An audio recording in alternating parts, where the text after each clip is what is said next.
Ekonomi, siyaset, muhalefet, yerel yönetimler, sokağın nabzı, sınır ötesi harekatlar.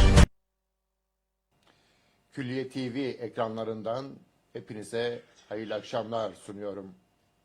Allah'ın rahmeti, bereketi ve selameti üzerinize olsun. İnna lillahi ve inna ileyhi raciun. Allah'tan geldik, yine Allah'a döneceğiz. Evet, bugün şehitlerimiz var. Bugün şehitlerimiz var Türkiye. Anneler, babalar, evlatları için ağlıyorlar. Vatan sağ olsun diyorlar. Evet, vatan sağ olsun. Kınalı kuzularımız Allah'ın cennetine kavuştular. Allah onlardan rahmet eylesin. Mekanları cennet olsun. Peygamberimize komşu eylesin. Yüreklerimiz sızlıyor. Kalplerimiz ağlıyor.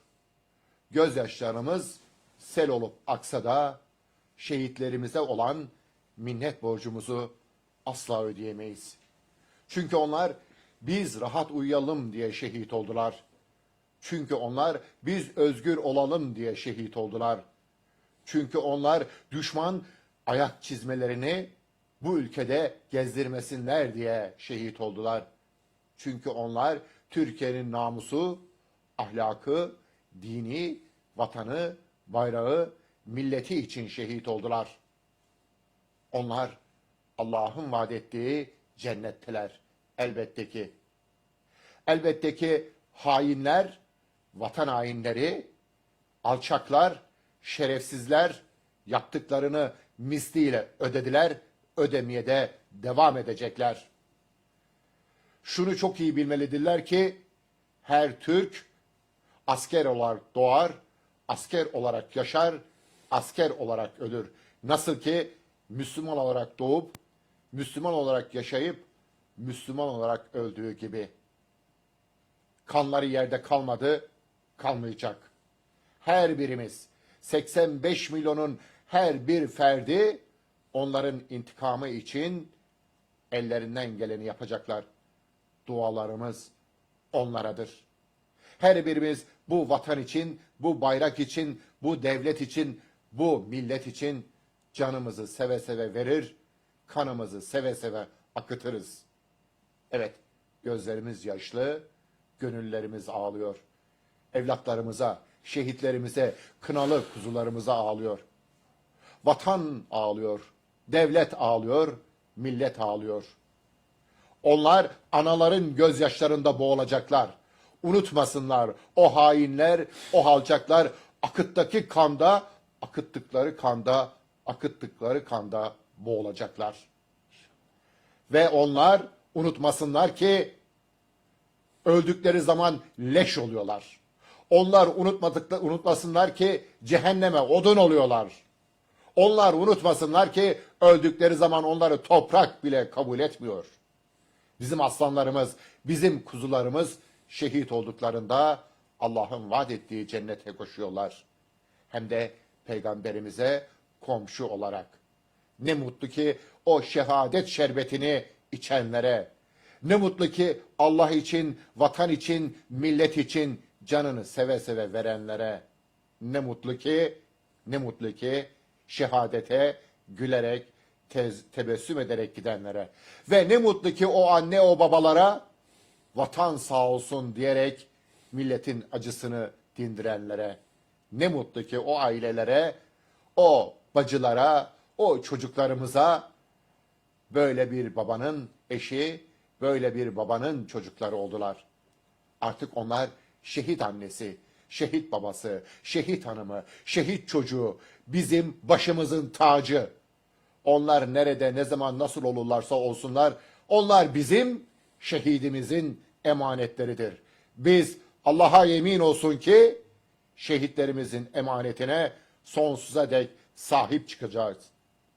Ve yine biz biliyoruz ki devletimiz şehidimizin emanetlerine sahip çıkacaktır. Ve yine biz müsteriyiz ki kahraman evlatlarımız onlara göz açtırmayacak. O vatan hainlerine o toprakları dar edecek. o hainlerin arkasındaki emperyalist güçlere haddini mutlaka ama mutlaka bildirecek. Çünkü o aslanların arkasında 85 milyonun duaları var. O aslanların arkasında 85 milyon insan var. O aslanların arkasında gerçekten bu milletin bütün gücü, kuvveti var. Onlarla birlikteyiz. Onlarla nefes alıyoruz. Onlarla teneffüs ediyoruz. Çünkü onlar bizim canımız, ciğerimiz, her şeyimiz. Bu duygular içerisinde programı nasıl yönetiriz, nasıl idare ederiz bilemiyorum ama acımızı yüreğimize gömüp onların emanetine sahip çıkmaya devam edeceğiz. Ta ki sonsuza dek. Bizden sonrası gelenler, bizim evlatlarımız, torunlarımız, torunlarımızın torunları ilelebet bu ülkenin varlık ve beka davasının mücadelesini verecekler. Şehitlerimizin canlarını verdiği bu ülke için canlarını vermeye hazır olacaktır. Ta ki 85 milyonun bunu yaptığı gibi. Evet değerli izleyenler, Osmanlı Ocakları Genel Başkanımız Sayın Kadir Can Polat'la birlikteyiz. Sayın Başkanım, neler diyeceksiniz? Ne diyeyim başkanım? İçimizi yani yas bürüdü. Öyle güzel şeyler konuştunuz ki. İçinde zerre kadar vicdanı ve imanı olan herkes şu konuşmanın üzerine oturur bir der ki birileri bizim için canından, her şeyinden, evladından, eşinden, çoluğundan vazgeçmiş. Vatan meselesi için gitmiş sınırda canından vazgeçmiş, şehit olmuş. Birileri de otursun, devletine düşmanlık etsin, hainlik etsin. Daha sonra da kalksın ben Türk'üm de ortalıkta gelsin. Ne diyelim? Ne yapalım? Ne konuşalım? Evet, Sayın Genel Başkanımız gerçekten çok önemli bir konuya değindi. Son derece önemli. Nedir o? Bu aslanlar şehit olurken, canlarını verirken, kanlarını dökerken maalesef ülkemizde birileri hainlik üzerine hainlik yapmaya devam ediyorlar. Şehitlerimiz üzerinden nemalanmaya devam ediyorlar.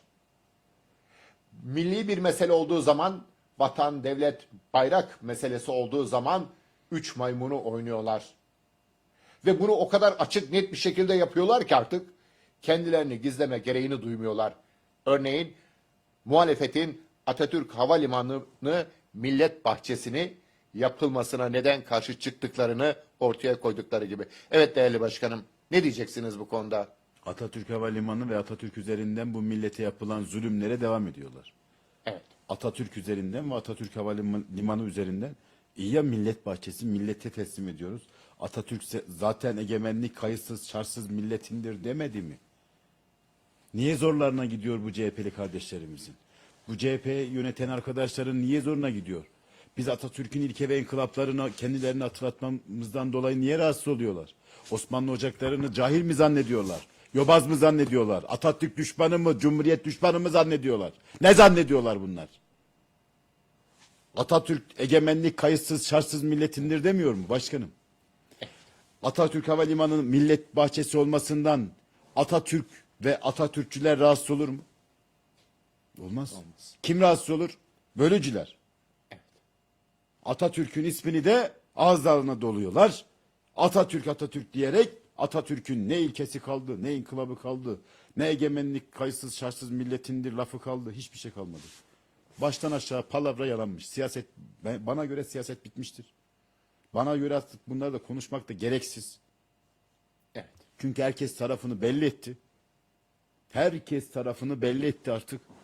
Herkes biliyor ki Türkiye cephesi var ve Türkiye düşmanı olan bir cephe var.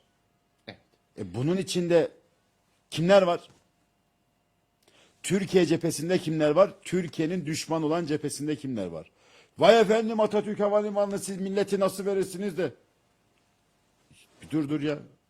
Burası Atatürk Havalimanı, yani Atatürk, bugün Atatürk'ün Taksim'deki Kültür Sanat Merkezi'ne sahip çıkan bir hükümet var. Sen şu hükümet kadar Atatürk'ün ilke inkılaplarına, Türkiye'sine, onun cumhuriyetine ya haddiniz mi sizin sahip çıkmak? Üstelik başkanım orada 130 bin ağaç dikilecek. Yani yeşile, Ya ne yeşili, ağaca, ne ağacı, ne Atatürk'ü kardeşim. gezi Mesele eylemlerinin bunlardır. başlangıcına Ya değil, baktığımızda değil mesele bunlar değil. Hala tiyatro oynuyorlar. Tiyatro oynuyorlar. evet, Dikkat edin, Şener Şen şu hareketi yapmıştı. evet, Sayın Kılıçdaroğlu bir muhtarla konuşurken HDP ile biz nasıl iç içe? Tamam biliyoruz. Sayın Kılıçdaroğlu, Sayın CHP'li seçmenler, üyeler, kardeşlerimiz. Vallahi de CHP bugün Türkiye cephesinde değil, billahi de. evet. İnandığım tüm değerler üzerine yemin ederim. CHP işgal altındadır. İyi Parti MHP'yi bitirmek için kurulmuştur. Ülkücüleri kandırmak, yoldan, töreden, kültürden, ülkücülükten uzaklaştırmak için kurulmuş bir yan partidir, alternatif partidir. Ve bunların idaresi ve yönetimi de Amerika'nın elindedir, Amerika'nın elindedir. Evet. Diğer taraftan DEVA gelecek. Bunlar yani AK Parti'ye kurulmuş bir kumpas partiler. 2023'e giderken dünya Türkiye üzerinden şekillenecek, yeniden konumlanacak, yeniden değerlenecek, yeniden sınıflandırılacak ve yeniden güç payı eşit bir şekilde paydaş yapılacak. Kimin üzerinden, kimin üzerinden? Amerikan üzerinden değil. Bakıyoruz Rusya'nın üzerinden değil. Bakıyoruz İngiltere'nin üzerinden değil. Bakıyoruz Yunanistan'ın değil. Yani Ermenistan'ın değil. Azerbaycan'ın değil. Çin'in değil. Allah Allah, bunlar süper güç. Bir dakika ama Türkiye oyun kurucu. Evet. Türkiye üzerinde biz oyunlar oynamamız lazım ki dünyaya hükmedebilelim. Çin Türkiye'ye saldırı olursa kendime saldırı olmuş gibi sayarım demektedir. Neden acaba ya, Allah Allah. Birdenbire Türk sevgisini neden gelsin Çinlere? Rusya keza öyle. İran, Azerbaycan, onlar bir kardeşimiz. Onların bir hesabı kitabı olamaz. Aslan kardeşlerimiz bizim. Onlar Türk soydaşlarımız. Müslüman alemi ve Türk milleti bizimle bir pazarlıkla, bizimle bir en büyük çıkar menfaatimiz evet olabilir. Türklük ve Müslümanlıktır. Doğru. Bizim en büyük menfaatimiz budur. Evet. Diğerleriinin bizden bir çıkarları, menfaatleri vardır. Bizim üzerimizden dünyaya egemen olmak için bizimle iyi geçinmeye çalışan bir takım yapılar olabilir. Amerika Türkiye'yi ortadan kaldırmaya çalışıyor. Ben bugün mesaj aldım. Sayın Akşener Amerika'nın adamlarıyla yine oturmuş. Ya kendine Türk diyorsun, iyi ülkücü diyorsun. Bu vatanın ekmeğini yiyorsun. Bir de kalktın, ataların, ecdadın seni Diyarbakır'dan Selanik'e Ermeni baş kaldırışından dolayı, yani Ermeni toplumunun Devlet-i Aliye'ye baş kaldırışından dolayı sürgün edilişini hiç gocunmaya anlatıyorsun. Terbiyesiz, ahlaksız ve edepsiz bir şekilde de Abdülhamit Han'a laf ediyorsun Meral. Bak, milletin kırmızı çizgileriyle uğraşıyorsun. Bak, bizi germeyin. Biz sizin namusunuza, biz sizin iffetinize, biz sizin kıymetlerinize dokunmuyoruz, saygı duyuyoruz. Ahlaksızlığın, edepsizliğin hiçbir lüzumu yok. Abdülhamit'e laf ettirmem. Terbiyesiz. Sayın Özdağ, Sayın Soylu'ya diyor ki ya sen öleceksin ya ben öleceğim. Ne olmuş, arada ne var? O vatanı ve milleti bölme planları yapabilir. Ama ben şunu söylerim. Ey Meral, kendimi öldürtürür, Abdülhamit'e laf söyletmem. Atatürk'e de söyletmem, Erdoğan'a da söyletmem. Bak, haddini bil. Yeter. Ne yapacaksın efendim, ne yapacaksın? Kendimi öldürtürürüm. Gelir, kendimi sana öldürtürürüm. Kadir Can Polat'ı öldürmekten işlem görürsün. Terbiyesizliğin lüzumu yok. Ben senin bölücü dedelerine laf ettim mi? Bak Osmanlı'yı ne hale getirmişler. Dedenin davasını güttüğünü bilmiyor muyuz? Biliyoruz. Meral Akşener denen bu yapı Abdülhamit'le olan kavgasının nedeni dedelerini Osmanlı Devleti haindir diye Selanik'e sürgün etmiştir. Bu yüzden bu kadın şimdi bu şekilde avazı çıktığı kadar canı yanarak konuşmaktadır. Senin Türkiye Cumhuriyet üzerindeki haddin nedir? Ey Türk milleti! Meral'in peşinden giden bize Türk olduğunu söyleyemez. Osmanlı olduğunu söyleyemez. Müslüman olduğunu söyleyemez kardeşim. Söyleyemez. Liderinin kim olduğunu bil önce. Kim bunlar? Ayıp değil mi? Yazık değil mi? Az sonra saatler bilmem kaçı gösterecek ve tarih nereye gelecek? Savaşın daniskası başlayacak az sonra. Nedir seni MHP'den uzaklaştıran? Ne oldu? Sayın Bahçeli'nin nesi hoşuna gitmedi? Yalaka değil o mu hoşuna gitmedi? Bölücü değil bu mu hoşuna gitmedi? Birilerine prim ve fırsat vermedi. Bu mu hoşuna gitmedi kardeşim? Ey Kürt kökenli kardeşim! AK Parti senin neyine hoşuna gitmedi? Ne oldu? Ne bulamadın AK Parti'de? Seyyar mahkemeler kuruldu orada.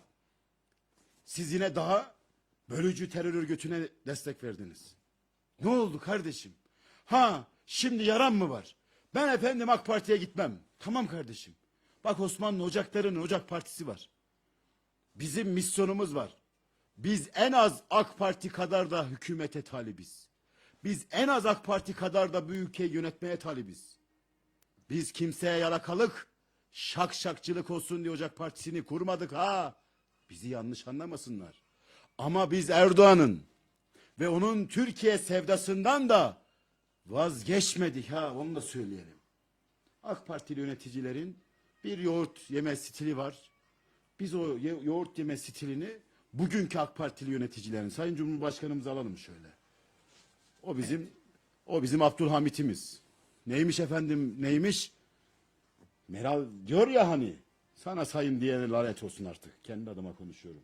Sana sayın da demem. Sen benim Abdülhamit'ime, sen bizim Abdülhamit Han Hazretlerimize eğer o hakaretleri bulunuyorsan sayın Meral demem artık. Meral de derim. Vallahi ayıp olmasın diye şimdi ağzımı da bozmam ama sen anlarsın onları. Evet. Hadi bakalım o zaman. Senin zaten istediğin bu değil mi? Hanımefendi, Sayın Özdağ, aynı şeyleri istemiyor musunuz siz? İç savaş kargaşa çıksın, ne olsun Amerika gelsin Türkiye'yi idare etsin yönetsin. Bunu istemiyorlar mı bunlar? Yoksa bunlar ileri turur şeyler değil. Evet. Biz yani kendimizi öldürtmemiz lazım. Ben Osmanlı Ocakları'nın genel başkanıyım. Benim genel başkanlık yaptığım zaman diliminde kalkıp bir siyasi partinin lideri Abdülhamit'e laf söyleyecek. Ben de pantolon giyip geleceğim, öyle mi? Ne zannediyorlar bunlar? Niye bizi bu kadar köşeye sıkıştırmaya çalışıyorlar? Değerlerimize bu hakaret nedir? Kadın, sen nasıl bir tipsin? Nasıl bir şersin? Nasıl bir fitnesin? Git PKK'ya gıkını çıkarmaz. Utanmaz arlanmaz. FETÖ'ye gıkkını çıkarmaz. Utanmaz arlanmaz. Abdülhamit'e mi sıra geldi? Yallaha yemin olsun bunların hesabını soracağız bir gün. Yargı önünde bunların hesabını soracağız. Bu milletin vicdanının önünde bunların hesabını soracağız. Bu milletin kalbinde ve bu milletin kültüründe, ahlakında, tüm yapısında, değerlerinde bunların hesabını soracağız. Evet, soracağız. Soracağız. Biz kimseyi de bu saatten sonra dinlemeyiz. Bize kimse laf da anlatamaz bu saatten sonra. Soracağız bunların hesabını. Yeter. İdam gelecek kardeşim. Ocak Partisi'nin 1. maddesi idam gelecek değilse kurmayın Ocak Partisi'ni. İdam gelsin ya. Taciz, tecavüz ve terör. İdam. Ver bir tane gene laf. Kurtul, boşalt. Ve idam yeter. Bunlarla mı uğraşacağız biz ya? Alimlerimiz, ulemalarımız asıldı bizim. İdamla... Şalcı bacıyı idam ettiler bunlar. Neydi? Şalcı bacının suçu neydi? Ya Şalcı bacı niye asıldı arkadaş? Niye asıldı Şalcı bacı? Hangisini anlatayım? Biraz kültürlü olan, tarihi okuyan, ya yüreğin varsa oku. Ne yapmışlar bu millete? Namusuna, ırzına, canına nasıl kastetmişler, malına?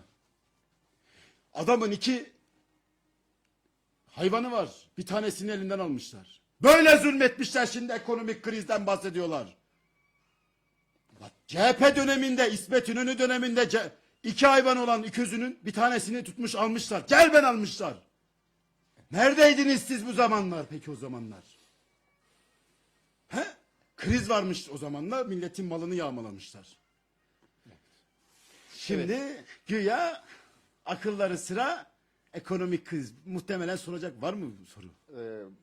Şu Cevap an- vermiş olalım. Şu an değerli izleyicilerimin gelen sorularına bakıyorum.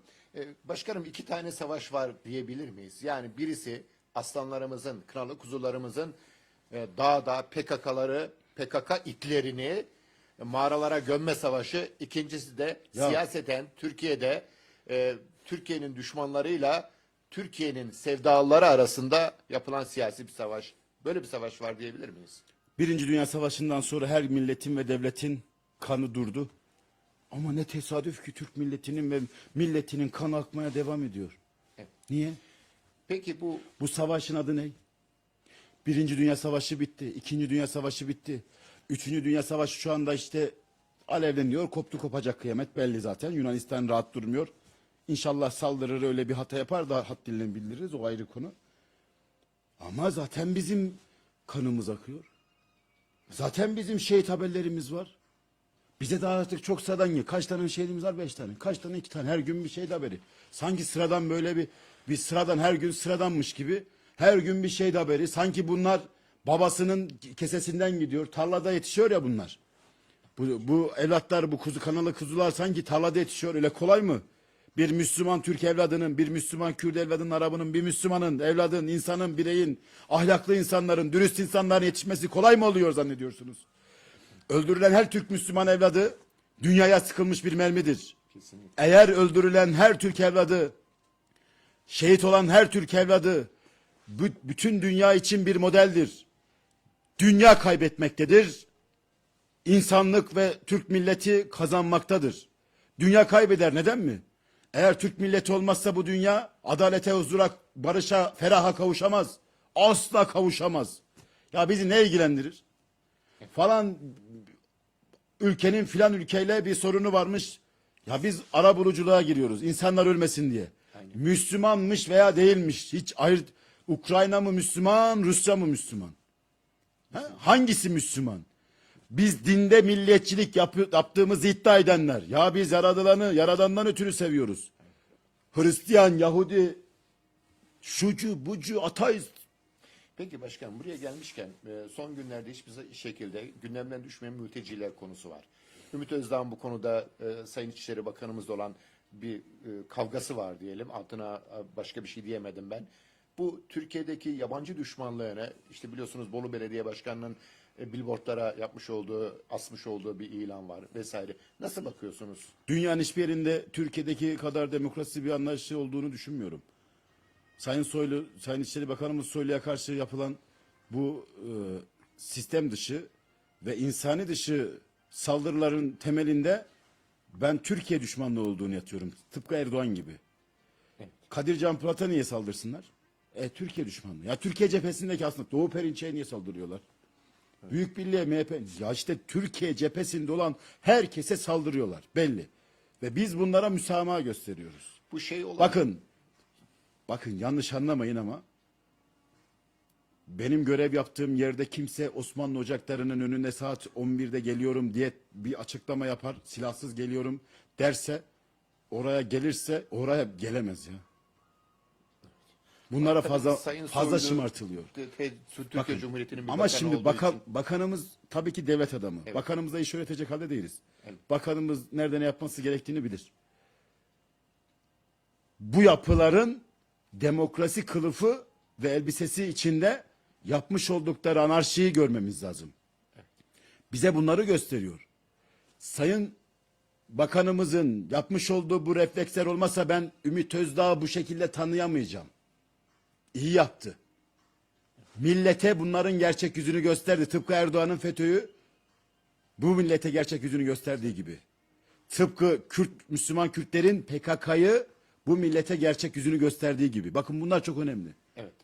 Bunlar bu milletin kaderiyle ilgili hususlardır, konulardır. Bunlar ötekileştirilemez. Bunlar yok sayılamaz. Ve bunlar bu milletin problemidir. Çözülmeyi bekleyen problemleridir. Peki başkanım, mültecilerin bu şekilde gündemde olmasının nedeni 2021'de de mülteci vardı. 2020'de de Bir dakika. mülteci vardı. 1919'da da Vardı. Bu kadar gündemde değildi. Tamam. Bu bölücü Çanakkale, Ermenileri... bir dakika.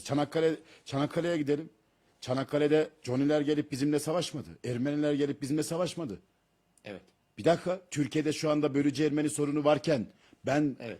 Çanakkale'de benimle savaşmış Suriyeli kardeşlerimi niye sınır dışı edecekmişim bir saniye. Ben bir dakika bunu anlamam lazım öncelikle. Yani bu bölücü Ermeniler dururken ben Suriyelileri, Müslüman Suriyelileri, orada hatta Türkmenleri, hatta 623 yıl beraber yaşamış, aynı devletin, aynı kaderin, aynı toplumun neferleri olmuşuz, ırzıcan yapmışız, beraber cephede savaşmış olduğumuz Suriyeli bugün bir kısmı edepsizmiş, ahlaksızmış. Beni bunlar bağlamıyor. Çünkü Osmanlı gitmiş. Osmanlı varken bunlar çok edepliymiş, çok ahlaklıymış. Çanakkale savaşlarında gelip şehit olmuşlar. Ben buraya bakmam lazım. Ey Özdağ, sayın bayın yok size, hocaymış. Hadi. Hadi sizin fazla oranız buranız fazla havalandı. Hadi bundan sonra haddinizi bildireceğiz böyle. Saygı maygı yok size. Çünkü siz saygı hak edecek insanlar değilsiniz. Ne yaptılar şimdi bunlar? Neymiş efendim? Suriyeliler gitsin. Peki Türk milletçiliği yaptığın iddia eden Sayın Özdağ. Ben sana böyle sıradan bir vatandaş, sıradan cahil, cühala, sen hocasın ya. Sen böyle akademisyensin ya. Sen 21. yüzyıllar falanlar böyle projelerin falan var ya senin. Hadi ben de cahil bir adamım. Sana soruyorum, diyorum ki Türk milletinin neferisin ve Türk milliyetçisisin ya sen. Bölücü Ermeniler ülkeyi bölmeye, yok etmeye çalışırken senin bu Suriyelilerle olan derdin nedir? Onlar da zamanı geldiğinde gitmektedir, gidecektir. Tamam, anladık. Da senin bölücü Ermeniler dururken efendim ya bir dakika, Meral Akşener kimdir kardeşim? Sen gidip bunun yardımcılığını yapmadın mı? Bilmiyor muydun sen Türk milliyetçisiydin? Ha? Ben niye gitmedim İYİ Parti? Ya siz niye İYİ Parti'de gidip görev almadınız? Mesela. Yani ama MHP Genel Merkezi'ni diyorsun ki yani olabilir. Hatta AK Parti Genel Merkezi'ni, hatta Büyük Birlik Partisi'ni, hatta. Ama şimdi niye peki sen neden gittin Sayın Özdağ? Sayınlığın yok. Yani onu da Hangi ruh söyleyeyim. haliyle Bitti. Bitti, bunların saygınlığı, sayınlığı bitmiştir. Çünkü kimlikleri, maskeleri düşmüştür. İnsanlar değişmez. Sadece zamanla maskeleri düşer. Onların kim olduğu ortaya çıkar. Siz de o zamanı geldiğinde onların hakkını sarı kart, kırmızı kart yapıştırıverirsiniz. 5 tane şehidimiz var bugün. Ha? Bak moralimiz bozuldu programa başlarken. Evet, maalesef. Tanıyor muyuz bu arkadaşları? Hayır. Hepsi ama bizim evladımız. Bizim evladımız mı? Biz onların evladı olabilir miyiz? Ne evladı ya? Onlar bizim canımız, babamız. Onlar bize babalık yapıyorlar. Babalık, evlatlık değil. Babalık yapıyorlar, gidip namusumuz, şerefimiz için canlarını veriyorlar. Başkanım. Bu konuları bu şekilde değerlendirmemiz lazım. Bölücü Ermeniler bugün her yerde. Sayın Kılıçdaroğlu Osmanlı'ya ağzını almayacak hakaretler, aynı tarzda başka bir Ermeni lobisinin basın sözcüsü gibi Sayın Akşener ne diyor? Abdülhamit. Bugünün Abdülhamit'i de Erdoğan'dır diyor. Zoruna mı gitti? Bize diyorlar ki neden işte siz Erdoğan'lar? İşte tamam, ben Osmanlı Ocakları'nın başkanıyım. Ben Abdülhamit'in izinde giden Erdoğan'a destek vermezsem ben de namussuzum. Ben de şerefsizim. Ben de alçağım. Alçak oğlu alçağım. Erdoğan benim namus gibi Erdoğan'ı bilmesem ben de namussuz kalırım. Ben de şerefsiz kalırım. Ben de vatansız kalırım. Ben de yuvasız kalırım. Evlatsız kalırım. Sevgisiz kalırım. Aç. Sefaret bir şekilde sürünürüm. Evet. Bak Firavun'un okları Musa'yı gösteriyor. Bu şekilde konuşan Sayın Akşener, sayınlığın başına bela olsun. Medeniyet Bilgi kitabını kimse unutmuyor başkanım. Evet. Olup bitenleri milletimizin görmesini tavsiye ederiz. Milletin de paşa gönlü bilir. Aynen. At gözlüğü takarsam bana ne kardeşim? Ben yeteri kadar mücadelemi veriyorum. Uyarıyorum, anlatıyorum, dert edinmişim. Senin geleceğini dert edinmişim. Aç gözlerini, bak işte senin karşındaki liderim dediğin Al Akşener senin kimdir, bak işte. Abdülhamit'e, Erdoğan'a. Ya bunlar Atatürk. Atatürk'le de bunlar alay ediyorlar. Evet. CHP'nin genel başkanı şimdi miting yaptı. Atatürk mü var orada? He? Osmanlı Ocakları'nın Atatürk düşmanı bilen zevatlar. He? Başkanım. Her türlü çamuru atmakta devam ediyor. Başkanım, Değişelim, benim buraya biraz- gelmişken her türlü çamuru atmakta ısrar ediyor. Bu konuya gelmişken siz son zamanlarda bölücü Ermenilerle ilgili bir takım çıkışlar yaptınız. Bir takım parti liderlerini deşifrettiniz. Bir takım yöneticileri deşifrettiniz. Ondan sonra sizin sosyal medya hesaplarınız sıkıntıya girmeye başladı. Bunu nasıl karşılıyorsunuz? Bu ne anlama geliyor? Yani sesinizi kesmeye mi çalışıyorlar? Kesebilirler mi? Yani bunların sosyal medyaları zaten kendilerinin elinde.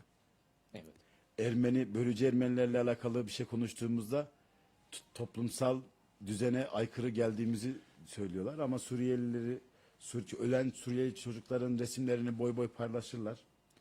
Kur'an-ı Kerim yakılır yıkılır, boy boy paylaşırlar. Her türlü din, her türlü İslam'a, Türkiye hakaret, saygısızlık, terbiyesizlik, şerefine Tayyip der, alkol sallarlar.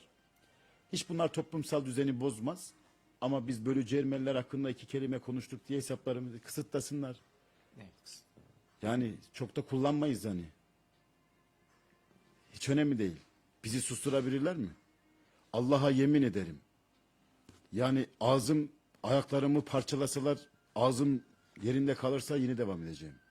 Eğer ağzıma böyle zincirlerle, çivilerle çakarsalar, eğer ölmezsem ellerimle yine devam edeceğim. Evet. Paramparça etseler, vallahi kanımla akar, bir şekilde yine bir mesaj vermeye çalışacağım. Bu cephenin adamı olmanın, bu millete evlatlık etmenin, arkadaşlık etmenin, kardeşlik etmenin bedeli neyse onu ödemeye varım. Bana da bedel ödetecek adam Hodir Meydan çıksın göreyim. Başkanım sizin bu gayretleriniz gerçekten gerçi sorular içerisinde var. Daha sonra sormayı düşünüyordum ama konuyu açtığınız için soruyorum. Çünkü gelen sorular arasında var. Halkla iç içe olmuş olmanız, halkın adamı olmuş olmanız, milletin adamı olmuş olmanız size karşı büyük bir Yok teveccühün... onlar bizim işte külliyenin adamı, Erdoğan'ın paramiliter gücü, devletin köpeği falan diye bize böyle konuşuyorlar. Ama ha. vatandaş bunu öyle Bak, görmüyor. hayır vatandaşa demiyorum. Hayır. Belirli güruhlara Anladım ben bahsediyorum. sizi ama vatandaşın Pentagon'un size karşı... Osmanlı ocaklarıyla derdi nedir kardeşim? Evet. Pentagon'un, ya koskoca Pentagon, Amerika Birleşik Devletleri'nin derin devletinin Osmanlı ocaklarıyla derdi nedir söylüyorum. Soruyorum ya. Osmanlı ocaklarının yani Pentagon ve Osmanlı, ya Pentagon Osmanlı, ya ne alakan var? Nedir kardeşim? Şimdi Osmanlı ocakları gibi yapılar Erdoğan'ın dinamitleridir. Mihenk taşlarıdır. Bak biz Ocak Partisi kurmuşuz, yine parti programımızda yine diyoruz ki Sayın Erdoğan ve Türkiye davası bizim için kırmızı çizgidir. Neden? Vazgeçmeyiz. Evet. Biz Deva Partisi, Gelecek Partisi değiliz. Biz Cumhur İttifakı'nın içinde yer alırsak alırız, almazsak tek başımıza iktidara yani seçimlere gireriz. Alırız bu oyumuzun ölçüsüne, otururuz aşağıya. Başkanım bunu şunun için söyledim bu teveccühü. Bugün genel merkezinize Doğu ve Güneydoğu'dan birçok misafir geldi. Sizlere yönelik sevgilerini, saygılarını, hürmetlerini gördük. Bunu boş bir laf olarak söylemiyoruz. Yani sen şahit olduğunuz evet, şeyleri... şahit olduğumuz olaylar var. Onların size karşı teveccühü, Bak ben size bir şey onların size söyleyeyim mi? iltifatı, onların size Yarın karşı düşkünlüğü. ve Evet. yarın Gelecek Partisi'nden Ocak Partisi'ne transfer var. Evet. Ben hiçbir zaman konuşacağız sallamıyorum. başkanım Bak onları. sallamıyorum. Evet. Peki HDP'den yok mu zannediyorsunuz? HDP'de Müslüman Kürtleri. Ya Müslüman olmayan Ermenileri dahi kazanmanın peşindeyim ben. Bölücü değilse. Bakın bölücülerle benim derdim var. Bölücüyse, Türkse. Sen nasıl bir Türksün ki bölücüsün ya? Bir dakika ya. Nasıl bir Türksün ki bölücüsün? Bir Türk devletine, töresine, milletine ihanet eder mi? Bayrağına ihanet eder mi? Sayın Akşener'in neresi Türkmüş? Umrunda mı yani bu milletin geleceği? Bu devlet umrunda mı? Osmanlı devleti umrunda mı? Hepsi neden aynı bir notanın farklı sesleri olarak çalıyorlar? Kılıçdaroğlu, Akşener, HDP'nin hep aynı. Ali Babacan, Davutoğlu. Yani Evet. Evet ağzım başkanım. sürçülisan ettiyse kusura bakmasın Davutoğlu dediğimiz için. Ben Davutoğlu derken Davutoğlu dedim. Evet. Evet başkanım. Yarası varsa üzerine alınsın, ne yapayım? Değil mi? Doğru söylüyorsunuz. Yarası olan gocunur diyorsunuz. Evet başkanım, gelen sorular arasında sizin geçen hafta içerisinde Vatan Partisi Genel Başkanı Sayın Doğu Perinçek'le olan görüşmeniz merak ediliyor. Sayın Genel Başkanımız ne konuştu, ne konuştular, ülkenin hangi meseleleri dile Ne geldi? konuşuyor? Yani Osmanlı Ocakları Genel Başkanı'yla yani Vatan Partisi'nin genel başkanı ne konuşabilir ki? Onu merak ettiler. Ben de söyleyeyim mi bak ne konuşabilir? Ocak Partisi'ni konuşmuş olabilir. Evet. Vatana millete hayırlı olsun temennileri olabilir. Doğu Bey'in bir kitabı vardı. Biliyorsunuz iyi bir hukukçu kendisi. Evet. Yani ben de hukuk bölümünden mezun bir Ermenilere adamım. attığı yani. golü hepimiz biliyoruz. Biliyoruz şimdi Ermenilere gol atmış bu adam. Evet. Yani Avrupa'nın göbeğinde Ermenilere gol atmış. Şu kitabı alabilir miyim masanın üstünde? Doğu Bey'in hediye etmiş olduğu kitap. Evet. İyi bir hukukçu. Ve benim yani ben Doğu Bey'e hukuk, ben şimdi okulda Doğu Bey gelse ayağa kalkar. Onun yaşına, bilgisine, emeğine bu vatanın cephesinde hiç olmasa şu bölücü Ermenilere haddini bildirmiş bir yani bir siyasi abimiz olarak, büyüğümüz olarak görürüm. Yaşı var. Ezan okunurken ayağını indirdi. Tuhafıma gitti. Hani hep kulaktan başka şeyler dinlemişiz böyle insan haktan, tarla haktan, insan kulaktan beslenir ya. Bu milletin işte kulaklarından bu milleti hep devletin ve milletin adamlarını kötü anlatmışlar, kötü. Evet. Şunu bize hediye etti. Bir şöyle göstereyim. Şöyle. Anayasa ve Partiler Rejimi diye böyle bir kitap hediye etti. Teşekkür ettik biz de. İmzaladı kendisi bana. Bir hukukçu olarak ben de tabii ki böyle bir kitabı alıp aydınlanmak, bilgi sahibi olmak bizler için de önemliydi. Aldım, okuyorum. İlim Çin'de de olsa gidin alın diyen bir Hazreti Muhammed'in izini sürmek bu olsa gerek. Yanı başımdaki Doğu Perinçek'in kıymetini bilmesem gidip Johnny'lerin mi kıymetini bilecekmişim? Kadir Can Polat durup dururken bir insanın yanına gitmez. Kadir Can Polat'ı tanıyanlar tanır ki vardır bir şey gitmiştir. Kadir Can Polat'ı bilen bilir ki yani vardır bir şey, vardır yani der. Tanımayan da kendisi beynindeki düşündüğü tarzda bir şey düşünür. Zan eder, hakkıma girmiş olur. Mahkeme-i Kübra'da da şu ellerimle yakasından tutuveririm. Niye benim hakkımda böyle düşündün? Oysa ki işin gerçeği budur.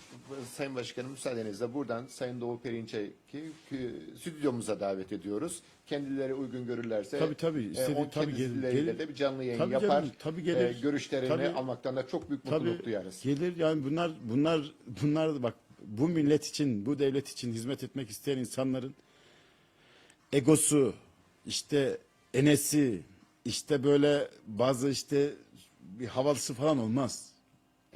Bu millete aşık, bu devlete aşık olan insanların bir hedefi vardır. O hedefe gitmek için her türlü çiğ tavuk da yer, işte şunda yer, bunun da yer, şunu da yapar, ona hain denilir, ona şu. Zaten bunlar olmazsa olmaz ki. Bugün Sayın Erdoğan neden hedefte? Evet. Doğu Perinçek'le beraber bir araya geldiği için bakıyoruz bazı AK Parti'nin içindeki FETÖ'cü gruplar hemen oradan baş kaldırıyor. Ne oldu kardeşim ya bu adam? Bir dakika, sizin Fethullah Gülen'inizden daha iyi bir adam. Yani ülkenin, vatanın, milletin bölünmez bütünlüğü için en azından uğraşıyor. Amerika'ya uşaklık yapmıyor.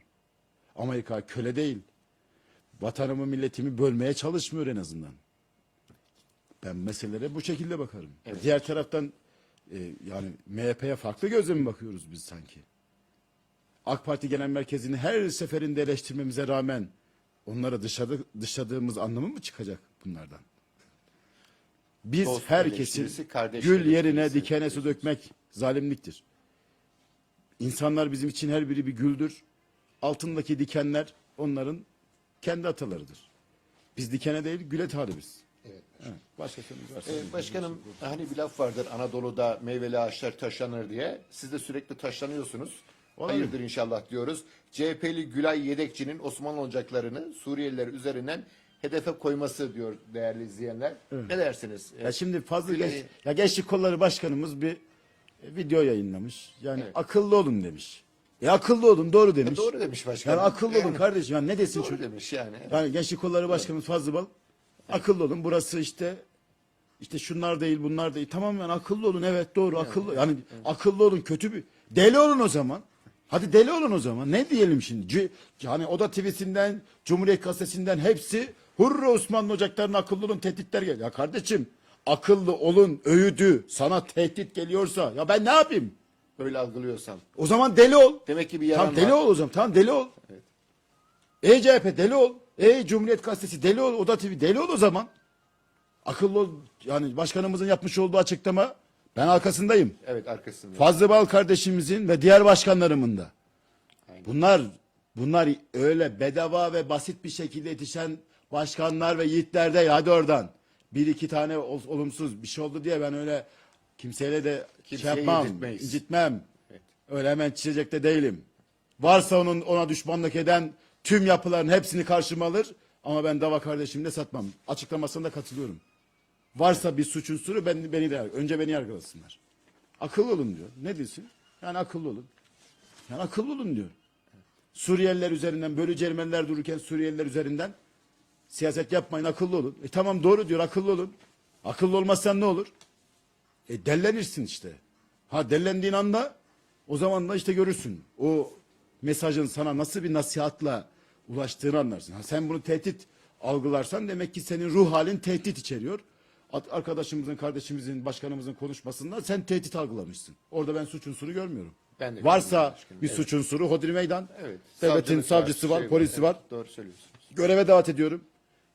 Benim kardeşim de olsa, ben de olsam göreve davet ediyorum. Verin bizim cezamızı. Hakkımız neyse çekelim. Ama yoksa lütfen iftiralarla, karalama kampanyalarıyla Bu tahammülsüzlüğün- benim kardeşlerime dokunmayın. Bu tahammülsüzlüğün Bakın. altında yatan ne başkanım? Ya ne yatacak? Bizim Serkan Yıldırım başkanımız var, biliyorsunuz, program yaptınız. Evet, geçen. biliyorum. Ne vardı? Ne yapmış yani? Kime ne yapmış şimdi operasyonda şunlar? Ne olmuş? Ne varmış? Evet. O mahkeme karar vermeyecek mi?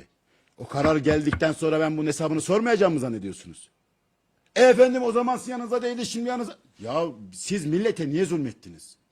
Şu benim adamım veya bu benim adamım. Ben bu milletin tamamının savunucusuyum. Evet. Sadece şunun bunun değil, herkesin bütün il ilçe başkanlarımın, bütün vatandaşlarımızın haklı olan bir Yahudinin, Hristiyanın, Ermeninin dahi yanındayım. Haklı olsun yeter ki.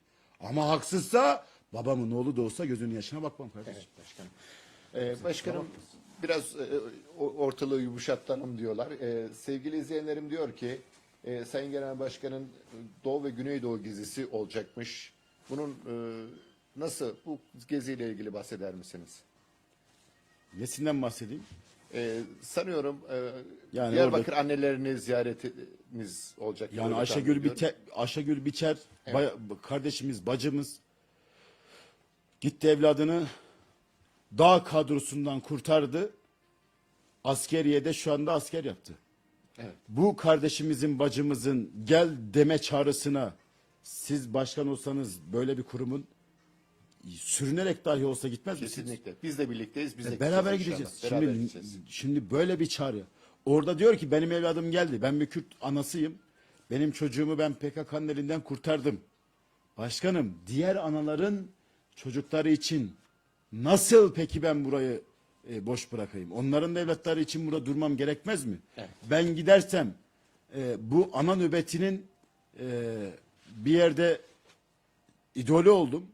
Öncüsü oldum. Ben gidersem burası yara alabilir. Ben burada durmam lazım. Neden? Benim evladım geldi diye, benim yüzüm güldü diye diğerlerini ağlarken görmek bana yakışmaz diyebilecek kadar yürekli bir kardeşimiz var. Evet. Onun Kürt olması, Türk olması, Arap olması, ya bize vatandaş, bu milletin vatandaşlığını, devletin vatandaşlığını hak edecek bir yapıda olması bizim için yeterli. Biz de sizinle ölüme varız diyoruz. Yani nitekim gideceğim. Evet. Tabii ki gideceğim. Destek de Gideceğiz vereceğim. birlikte inşallah. Hep beraber gideceğiz. Biz, Osmanlı Sayın- Ocakları, Ocak Partisi'ne davet edelim. Tamam başkanım. Gelsin yani. Ocak Partili arkadaşlarımız da Tamam. gelsinler. Biz Sayın Ayşegül Biçer'le program yaptık. Gerçekten kendilerini dinlerken Nene Hatun'u aklımıza geldi başkanım. Onu hatırladık. Oradaki yiğitliği, oradaki dik duruşu, oradaki cesareti. Şimdi diyorlar ki bu zamanın Abdülhamit Erdoğan'dır. Bunu Meral Akşener söylüyor. Bu zamanın da Nene Hatun'u Ayşegül Biçer'dir. Evet. Gerçekten. Bunu kim söylüyor çok biliyor yürekli musunuz? bir başımız. Türkiye düşmanları, Ermeniler söylüyor, Ermeniler. Bölücü Ermeniler Ayşegül Biçer'i Nene Hatun'a benzetiyorlar. Onun gibi cesaretli, onun gibi işte böyle cevher, onun gibi böyle cesur açıklamalar ve dikkat edin. Bu ablamızın, bu kardeşimizin, anamızın bir tane hukuk dışı eylemi yok. Yok. Doğru. Alçak gönüllü. Yine lisanından, mütevazı. kültüründen hiçbir ödün vermiyor. Biz de seviyoruz, hoşumuza gidiyor. Destek veriyoruz. Hani şey vardır başkanım. Kanuni Sultan Süleyman Han Yahya Efendi'ye soruyor. Bu ülke ne zaman yıkılır? O da hemen kısa geçmek istiyorum. Neme lazım diyor. Yani neme lazım denilmeye başladığı zaman ülke yıkılır. Ayşegül Biçer hanımefendi neme lazım dememiş. Kendi evladı kurtarılmış ve diğer anaların evlatlarını kurtarmak için canla başla mücadele ediyor. Buradan kendisine saygılarımızı Bizdeki heyecanın, iletiyoruz. bizdeki bu hizmet aşkının nedeni ne?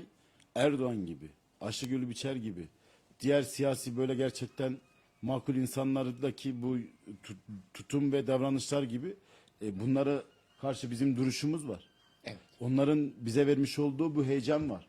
Biz de bu heyecanla tabii ki bu yolda can hıranç bir şekilde mücadele etmeye İnşallah. devam Başkanım, edeceğiz. iki tane genel sorular arasında iki tane dış politikayla ilgili soru var.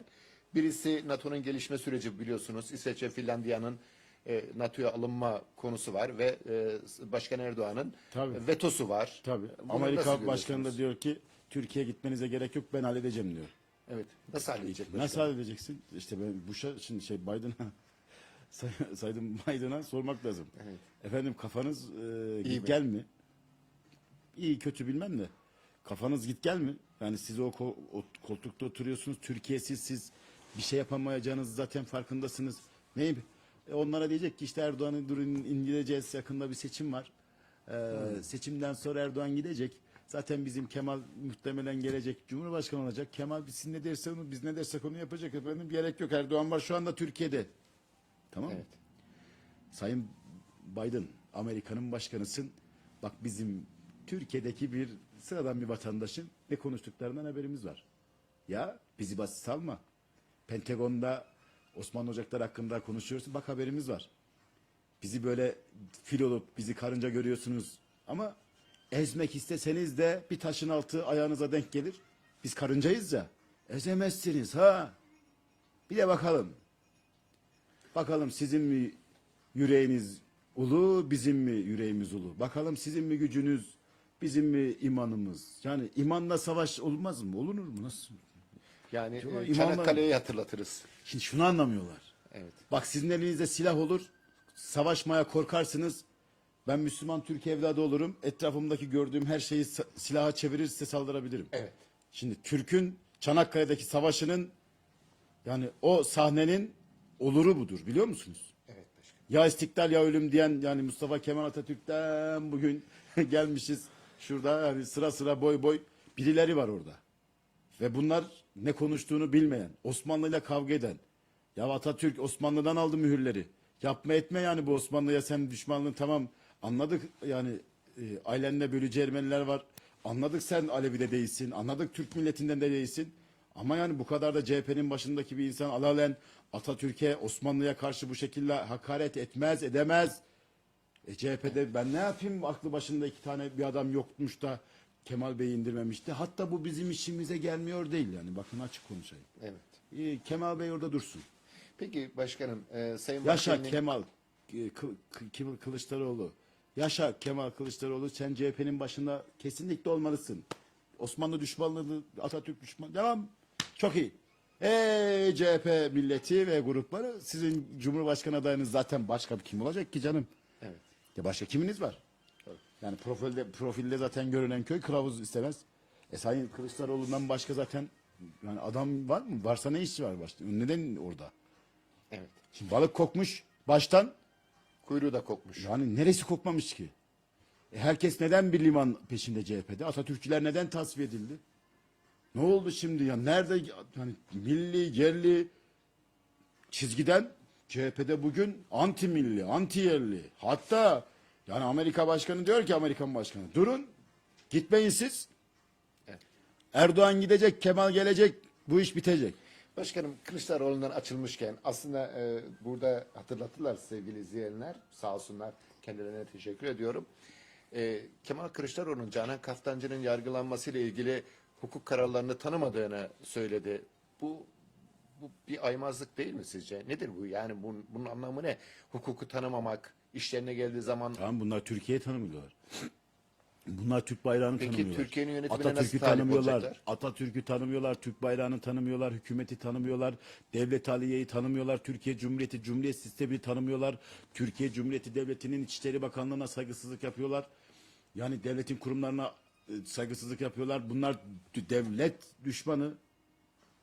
Bunlar devlet düşmanı. Ve ne tuhaf ki bunlar böyle düşmanımsı böyle hareketler yaptıkça bunlara bir dokunulmazlık var yani böyle tuhaf. 2023'ten sonra Allah'a yemin olsun. Zamanı saati gelir. Kadir Can Polat olarak söz veriyorum. Bunlar hesabını soracağım. Yargı önünde. Hukuk önünde. Türkiye Cumhuriyeti Devleti'nin bağımsızlığını, milli birlik ve kardeşliğini hiç kimse tehdit edemez. Eden, Türk milleti adına karar veren yargıçlar var. Hakimler var, savcılarımız var. Bunlar Türk milleti adına karar veriyorlar. Ben suç işlediğim zaman şu anda yargılanabiliyorum. Siz suç işlediğiniz zaman yargılanabiliyorsunuz. Yani, evet. Sayın Kılıçdaroğlu şu an alenen suç işliyor. Sayın Özdağ alenen suç işliyor. Yani Meral Akşener alenen suç işliyor. Canan Teröristlerle Kaftancıoğlu beraberler bunlar. zaten Yani ülkeyi bölmenin hüküm peşindeler. giydi. Bunun en büyük. Bakın ben size söyleyeyim, iddianame inşallah. Yani iddianame, ben bu davanın tarafıyım. Şimdiden söyleyeyim. Millet İttifakı'nın inşallah idamla gelecek. Ben Millet İttifakı'ndaki bu güruhun altılı masanın hepsinin idam edilmesi için gen soru hazırlayıp, yani elimden gelen bütün katkıyı, bilgi, belge, her şeyi devletime vereceğim. Neden? Çünkü bunlar gerçekten bu ülkeyi bölmek istediler. Bu görevimi yapmasam, bildiklerimi ve belgelerimi devletimle paylaşmazsam bir suçu saklamak ve onu bildirmemek suçtur. Ha işte ben bildireyim de devletimiz yani ne karar verir onu ben bilemem. Onu hakim bilir, onu savcı bilir. Gerçekten Türkiye Cumhuriyeti Devleti'nin düşmanlığını yapmış, bölmek istemişler. Daha ne olsun? Amerika Başkanı diyor ki işte bizim oradaki adamlarımız var. Bekleyin diyor, o gidecek, o gelecek, bu iş bitecek. Hep beraber Erdoğan düşün. Yani başka devlet başkanlarıyla Türkiye'deki siyasi parti liderleri eğer bu şekilde alalen televizyon önünden, medya üzerinden anlaşıyor ve konuşabiliyorsalar başka hiçbir şeye gerek yok. Bu arkadaşlar bunların hesabını vermelidir. Tamam, hiçbir şeye gerek yok. Peki başkanım. Hiçbir şeye gerek yok. Evet. Yargılanmalıdır. Vatan hainliğiyle yargılanmalıdır bunlar. Bunlar ülkeyi bölmekten, parçalamaktan dolayı yargılanmalıdır.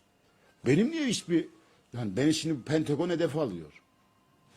Almanya hedef alıyor. Hollanda hedef alıyor. Hatta Osmanlı Ocakları'nın faaliyetlerine izin vermiyorlar. Pentagon, AK Parti gençliğiyle Osmanlı Ocakları denen bir yapı var Erdoğan'la, işte çok fazla aşırı işte sempati. Ya kardeşim ben sevemez miyim, ben böyle bir lider bulmuşum, bir dakika ya. Kaşı karaymış şuraya. Bana ne ya? Onu sen görüyorsun. Çünkü sen Türkiye düşmanısın. Ben Erdoğan'ın hatası dahi varsa ben onu hoş görüyorum. Çünkü ben Türkiye'yi seviyorum. Bak, hoş görüyorum çünkü ben Türkiye'yi seviyorum. Ha sen Erdoğan'ın yaptıklarını göremezsin. Sen çünkü Türkiye düşmanısın. Farkımız var. Senle ben aynı yere zaten duramam. Hadi oradan. Erdoğan'ı bilmiyorsan bir dakika dur oradan. Orada dur. Gelme. İsterse milyon tane oyun varsa Ocak Partisi'ne gelme. Efendim ben Erdoğan'ı bilsem AK Parti. Git AK Parti'ye. Git. Tutan mı var? Yani. Cumhur İttifakı orada. Git. Biz Ocak Partisi'yiz. Ben ne diyorum zaten? Bana Gelecek Partisi'nde kandırılmış kardeşlerim gelsin. Bana Deva Partisi'ndeki kandırılmış kardeşlerim gelsin. İyi Parti'deki kandırılmış kardeşlerim gelsin.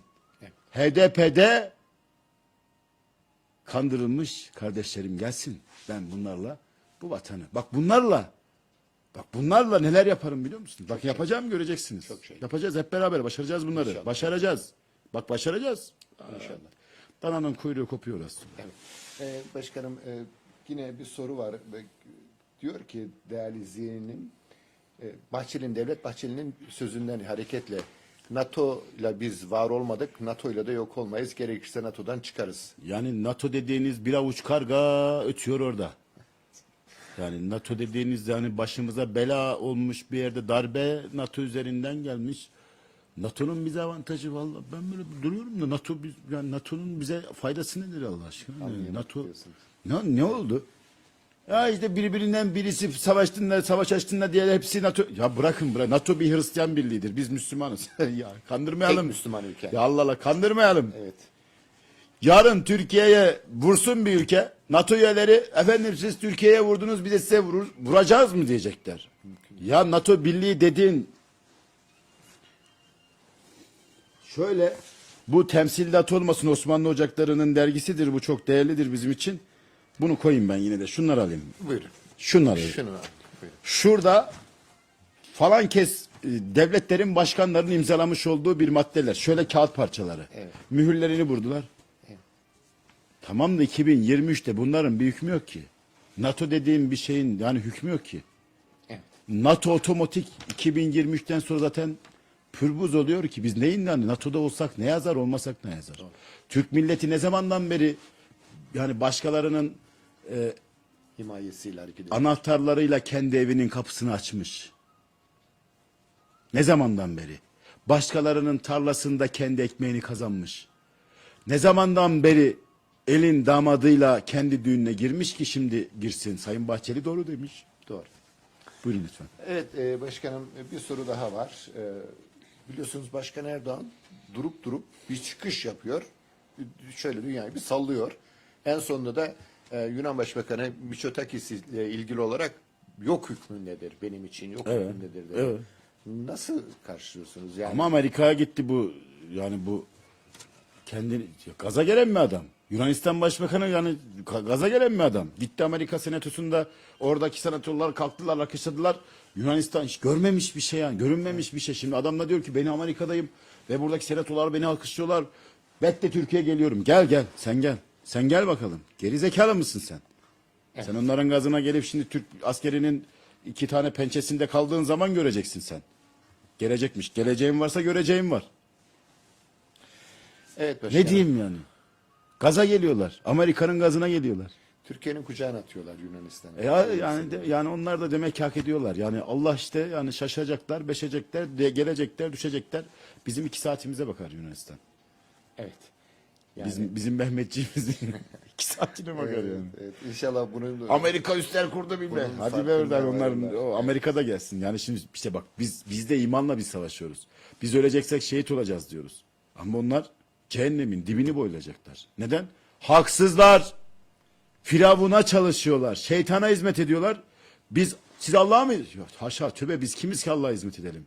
Biz insanlara Allah'ın yarattığı insanlara hizmet etmeye çalışıyoruz. Biz Allah'a hizmet edemeyiz ki. Allah'ın bize ihtiyacı mı var? Allah'ın bize ihtiyacı, Allah'ın bizim ibadetlerimize de ihtiyacı yok. Ama bizim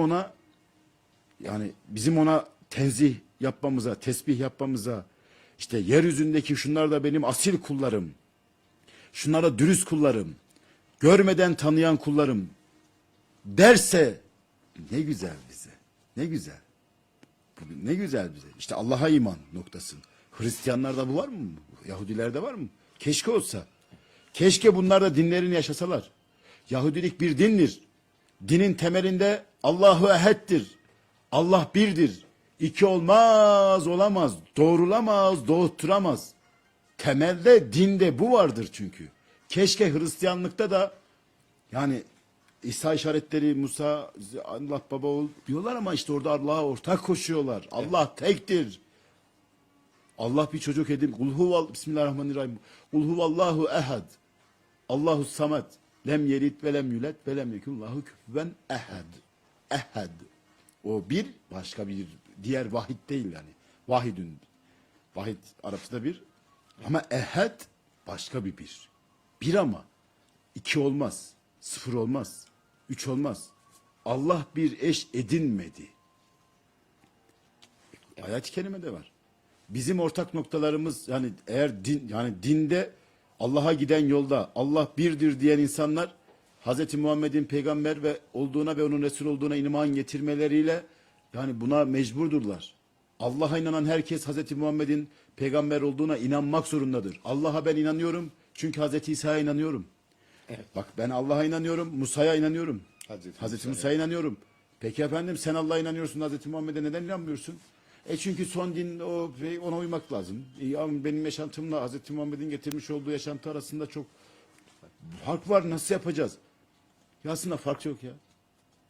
Biraz eğer gerçekten Allah'a gerçekten inandıysan, ölümün de hak olduğunu biliyorsan ki bu kaçınılmaz bir gerçek. Zaten bu düzene ayak uyduracaksın. Eninde sonunda geleceğin bir küçük kabir. Üstünde mi tahtalar, toprak, er kişi niyetine veya hatun niyetine hadi eyvallah. İşte orada başlayacak her şey. Eyvah demek de var. Şükür meşakkat dünyasından kurtuldum demek de var. O yüzden yani Biden yani bu Türkiye düşmanları şimdi gidecekmiş işte NATO'ya girmek için Türkiye'den müsaade alsalar ne olur, almasalar ne olur. Rusya korkusu onları endişeye düşürüyor. Hadi Rusya göster kendini. Hadi biraz daha. Diyorsunuz. Tabii. Peki. Sayın Genel Başkanım son soru böyle sanıyorum vaktimizin de sonuna geldik. Muhalefetin Osmanlı düşmanlığı son hızla devam ediyor. Kılıçdaroğlu zalimlikle, Meral Akşener de Abdülhamit'i hedef olarak aldı. Bu bir VTR'miz var. Onu bir izleyelim. Ondan sonra onun üzerine konuşalım.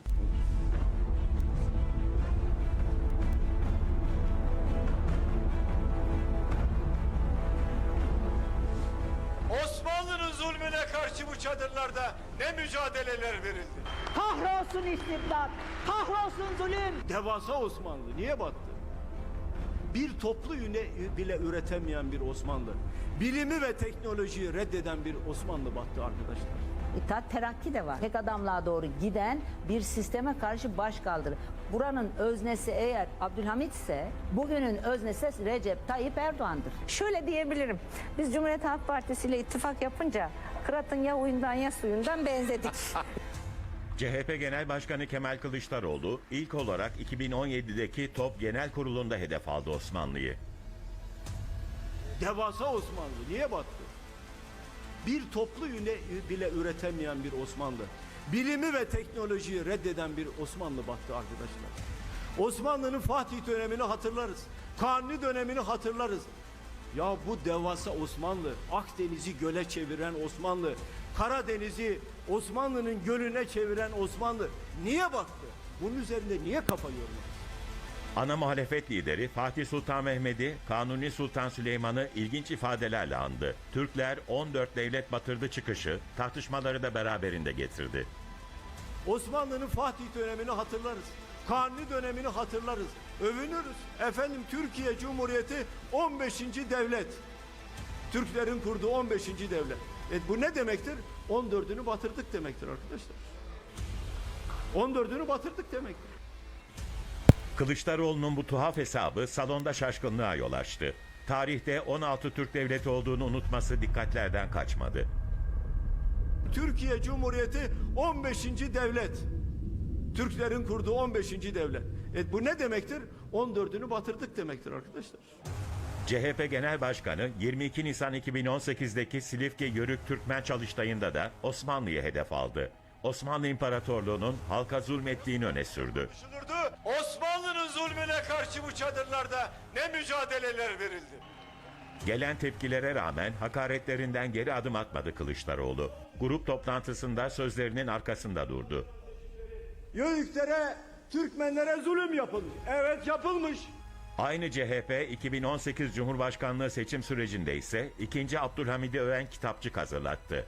Kitapçığın 44. maddesinde CHP tarihimize sahip çıkmalı ve sadece 1923'ten başlatılmamalıdır. Özellikle Abdülhamit Han konusunda da ezber bozulmalıdır. Abdülhamid'in doğru yaptığı şeyler de hesaba katılmak zorundadır. Böylelikle ürkek seçmen konsolide olacaktır ifadelerine yer verildi.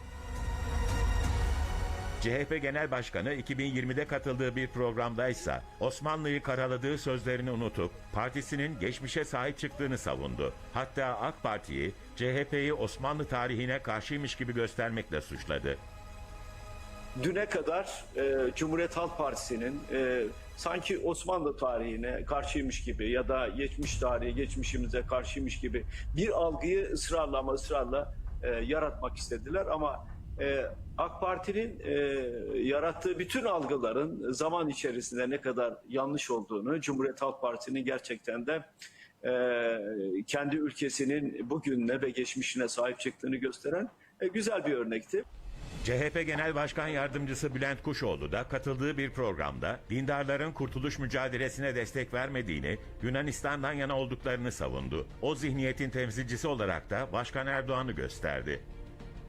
Ne kuruluş mücadelesine ne kurtuluş mücadelesine bu muhafazakar, kendisini dindar olarak gören zihniyet katılmadı. Keşke Yunan kazansaydı dedi. Bu zihniyet 20 yıldan beri iktidar. En son İyi Parti Genel Başkanı Meral Akşener çıktı sahneye. Önce grup toplantısında hedef aldı Sultan Abdülhamid'i. Parola, vatan, işareti, namus, kahrolsun istibdat, kahrolsun zulüm, yaşasın hürriyet, adalet, müsavat ve meşveret. Akşener'in devleti küresel güçlere karşı savunan Osmanlı padişahına yönelik Halk TV yayınında sarf ettiği sözleri büyük tepki çekti. İttihat Terakki de var. Tek adamlığa doğru giden bir sisteme karşı başkaldırı. Buranın öznesi eğer Abdülhamit ise bugünün öznesi Recep Tayyip Erdoğan'dır. Akşener'in sözleri milliyetçi kimliğiyle bilinen İyi Parti İstanbul Milletvekili Yavuz Ağaralioğlu'nun Abdülhamit Han'la ilgili açıklamasını akıllara getirdi. Ağaralioğlu sosyal medya paylaşımında Abdülhamit Han'a sahip çıkmış, vefatının yıl dönümünde anma mesajı paylaşmıştı. Meral Hanım, sen kim? Sultan Abdülhamid'e saygısızlık kim? Sultan Abdülhamid'e laf atan, dil uzatan hanımefendiye şunu sormak lazım. 33 yıl hasta dev diye takdim edilen Osmanlı'yı bir karış toprak kaybetmeden yöneten Sultan Abdülhamid'e hakaret haddini aşmazlıktır ve bu haddini aşanlara bu millet inanıyorum ki 2023 seçimlerinde haddini bildirecektir. CHP ve İyi Parti'nin Osmanlı karşıtlığı kamuoyunda rahatsızlığa neden oldu. Meral Hanım şu anda tam olarak yani ne olarak nasıl düşünüyor, tarihimizi okumadı mı, ne yaptı tam bilmiyorum ama hani Abdülhamit Han'ın bir ufak da olsa hani internette bile geçse Abdülhamit Han'ın hakkında çok güzel şeyler bulabilir yani. Osmanlı'yı bir karalama kampanyası var. Yani bunu insanlar bilerek yapıyorlar. Birçok şey yanlış biliniyor. Türkiye'nin başına gelmiş en iyi şey zaten Recep Tayyip Erdoğan'dır. Farklı görüşteki insanlara dünya liderlerini sordukları zaman Tayyip Erdoğan mı diye cevap veriyorlar. Demek ki doğru yoldayız. Bu yolda da devam edeceğiz. Zamanında 2. Abdülhamit'e de biliyorsunuz Kızıl ismini koydular. Bugün doğru yolda gidenlere herkes bir şeyler koyacaktır. Reis de şu anda en iyi şeyleri yapıyor. Evet başkanım, ne Şimdi- diyeceksiniz? Son cümlelerinizi alalım. CHP'nin Osmanlı ocaklarından bugünkü şu CHP'nin Abdülhamit hakaretleyen Atatürk'ü partisinden uzaklaştıran CHP'nin Osmanlı ocaklarından oy alma şansı var mı? Sıfır. Osmanlı adındaki diğer STK'lar, vakıflar, dernekler, partiler bu milletin değer verdiği böyle bir medeniyete, devlete. Ümidin kalmazsa tabii ki şimdi Osmanlı düşman olursun Sayın Kılıçdaroğlu. Sen çünkü PKK'yla, FETÖ'yle el elesin. Sen çünkü Türkiye cephesiyle değil, sen bölücülerle berabersin. 2 sefer bir araya gelsek, üçüncüsünde Osmanlı, bizim de dedemiz Atatürk zaten Osmanlı'dır dersin, böyle bir şeye girersin. Evet. Aslında bunların temelinde CHP'nin Osmanlı adındaki hiçbir yapıdan, kültürden oy alamaması yatıyor. Evet. Alamayacağı yatıyor. Ama bir hissetse ki oy alacak, bizden yani Osmanlı ocaklarından hissetse ki bir tane oy alacak, değişebilir.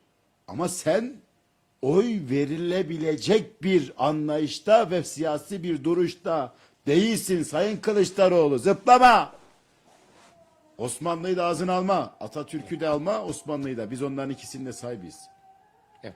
Erdoğan'ın da sahibiyiz. Efendim Erdoğan şu anda lider. Oy veriyoruz sonuçta, sahibiyiz, bak oy veriyoruz. Yani ben Abdülhamit Han Hazretleri, Allah rahmet eylesin, mekanı cennet olsun. Ben ona sahip çıkamam çünkü öldü gitti. Ben ona nasıl sahip çıkarım? Sen ona dil uzatırsan, buradan da teşkilatıma sesleniyorum. Yani Meral Akşener'in Abdülhamit'e Hazretlerine karşı yapmış olduğu bu açıklamalara tepkisiz mi kalacağız? Evet. Lütfen İyi Parti Genel Merkezi'nin önünde siyah çelek bırakın. Osmanlı Ocakları ve Ocak Partisi'ne sesleniyorum. Abdülhamit'e sahip çıkmazsanız, Atatürk'e sahip çıkmazsanız, ülkeye sahip çıkmazsanız bunlar da böyle onlar üzerinden siyaset yaparak kendi Meydanı tabanlarını Abdülhamit Han düşmanlığı, Atatürk düşmanlığı, Türkiye düşmanlığı yapar, doldururlar. Ya alın elinize bir tane büyük bir Abdülhamit posteri, geçin İyi Parti'nin genel merkezinin önüne, demokratik ölçülerde taşkınlık yapmadan polise haber vererek, emniyet kolluk kuvvetlerine bilgi vererek geçin orada, güzel bir açıklamanızı yapın. Bu hanımefendiyi meydanı boş bırakmayın. Evet. Bu ve buna benzer yapıların Türk milletinin ve devletinin nezdindeki değerlere karşı saldırmasının önüne geçin. Evet sevgili izleyenler, programımızın sonuna geldik. Sayın Genel Başkanımıza son sözlerini sorarak programımızı bitirmek istiyoruz. Sayın Genel Başkanım, ne diyeceksiniz? Son sözlerinizi alalım. Gerek Ocak Partisi ile ilgili, Osmanlı Ocakları ile ilgili, son çalışmalarınızla ilgili, son gelinen nokta ile ilgili neler diyeceksiniz? Yani Deva Partisi'ne, Gelecek Partisi'ne ve bölücülük yapabilecek partilere devletin göstermiş olduğu eşitlik ilkeleri ele alındığında Ocak Partisi'ne de aynı ilkelerle yaklaşılmasını hasreten rica edelim. Evet. Pozitif bir ayrımcılık yapılmaması altını çizerek. Pozitif bir ayrımcılık yapılmasın. Ama lütfen FETÖ, PKK ile ilişkisi olan siyasi partiler kadar da bir önem verilsin, değer verilsin. Diyorsunuz. Ayıptır, yazıktır, günahtır. Evet, inşallah bu sözlerinizin altındaki mesajı Alalım. ilgililer ve yetkililer inşallah almıştır, almalıdırlar da. Yani Çünkü şimdi bugün yani arıyoruz. Biz de zaten yani efendim verecektik alındık böyle yani ayıp şeyler yani. Yani ayıp yani ne diyeyim? Yani şikayet etmeyeceğim. ipe un sermek gibi Ya, bir şey mi oluyor? Neyse. Evet, peki. Evet sevgili izleyenler, Osmanlı Ocakları Genel Başkanı Sayın Kadir Can Polat Başkanımızla birlikteydik, gündemi değerlendirdik. Gerçekten yine söylenilmeyen şeyleri söyledik, konuşulmayan şeyleri konuştuk. Umarım faydalı olmuştur, bilgilendirme olmuştur ve gerçekten bizi biz yapan değerlerimize sahip çıkmışızdır. Sahip çıkmaya da devam edeceğiz. Bizleri izlediğiniz için, bizleri dinlediğiniz için her birinize ayrı ayrı teşekkür ediyor. Allah'ın selamıyla selamlıyorum. Allah'a emanet olun diyorum. Sağlıcakla kalın. Ekonomi, siyaset, muhalefet, yerel yönetimler, sokağın nabzı, sınır ötesi harekatlar.